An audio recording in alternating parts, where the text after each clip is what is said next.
Hello everyone, welcome back to মানাদার new video. আজকে কিন্তু তোমাদের সাথে শেয়ার করতে চলেছে একটা সুন্দর রান্নার রেসিপি। কম বেশি সমস্ত বাঙালি পরিবারেই কিন্তু এটা হয়ে থাকে, কিন্তু আমাদের যখন প্রশ্ন আছে যে নিত্য নতুন কী খাবার লাঞ্চ বক্সে নেওয়া যায়, তখন কিন্তু আমরা সবাই হয়রানি হয়ে থাকি।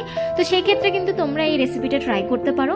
তো দেখতেই পাচ্ছ এখন কিন্তু গরম তেলে আমি একটু পনিরটাকে লাল লাল করে ভেজে নিলাম, আর এবার সেই তেলের মধ্যে দিয়ে দিলাম হচ্ছে জিরে আর লঙ্কা।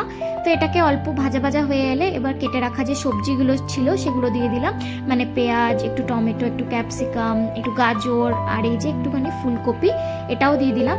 তো এবার এটাকে হালকা করে নাড়াচাড়া করে নেব, আর এর মধ্যেই এবার অ্যাড করে দেবো হচ্ছে একটু হলুদ গুঁড়ো, একটু লঙ্কা গুঁড়ো, একটু জিরে গুঁড়ো, আর একটু বেটে রাখা আদা রসুনের পেস্ট, আর একটু নুন। তো আদা রসুনের পেস্ট তোমরা যদি কেউ না চাও ব্যবহার করতে, সেটা তোমাদের চয়েস, তোমরা নাও করতে পারো। আর এবার এটাকে একটুখানি ঢেকে রেখে, মানে অল্প আছে, এটাকে একটু এপাশ ওপাশ করে ভেজে নিলাম। মোটামুটি এটাকে সেদ্ধও হয়ে গেছে বুঝতে পারবে তোমরা।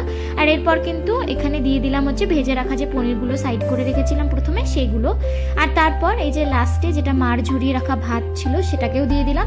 আর এবার ভালো করে এটাকে কিন্তু মিক্স করে নেবো একসাথে। তো এটাকে কিন্তু অনেকে ভাত ভাজাও বলতে পারে। তো তোমাদের কেমন লেগেছে আমাকে জানিও। Bye bye.